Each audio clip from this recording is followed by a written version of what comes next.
my dad, when I was 16 years old, came to basketball camp with me. and he came to this camp as a camper. So he like dropped. Did you know? Yeah. So this. No, I mean, did you know before? I knew he was coming. How did you? I don't even know how you didn't be like. How you still went? Why didn't you just put the kibosh on it? I did. Well, so the camp was taught by this guy who wrote all these books about basketball that my dad and I read.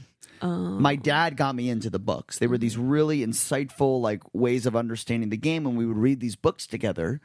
And he found out that there was a basketball camp, and he was like, "We gotta go." And I was like, "We?" And he's like, "I've been reading his books with you. I want to go too."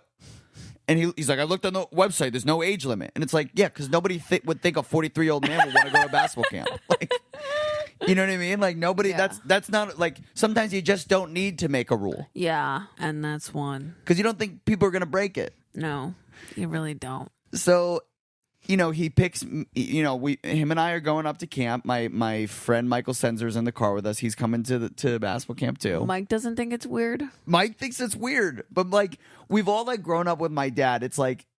It's like kind of par for the course. Like it's a game move for my dad that makes sense. Yeah, okay. Somehow. 100%. And on the drive up, I'm in the car and I'm saying, "Look, Dad, when we get up there, like we don't know you, you don't know us.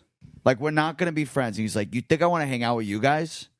He's like, "I'm gonna make my own friends. I'm gonna do my own thing." Like so good. And of course, like my dad, it was a exceptional, still is, basketball mind. He coached college basketball. He coached our AU teams, like really bright, intelligent basketball mind. So of course, when my dad gets to this camp, people recognize this and he can ball. And everyone's like, "Who the fuck is this awesome guy?" Like everybody loved him. Like Mike and I had like no friends the first few days because we were trying to be like all cool and like not talk to him. But like everyone wanted to sit with my dad at lunch. Oh my God, that's so cute. Like I would overhear people being like, "Yo, Mike's pretty cool. Like I heard he's like got some like D1 connections." Is that real? Yeah, people would be like, "We got to hang out with this guy because he like might be able to get us like a scholarship at like a college." Like people. But does he have D1 connections? He had D2, D3 connections. Okay, yeah. In the New Jersey area.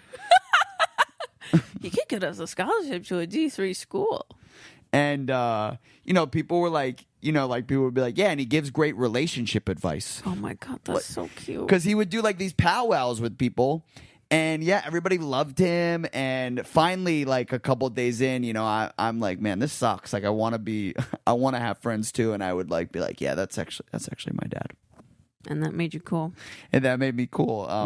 Kind of accepting my father rather than trying to, push him away.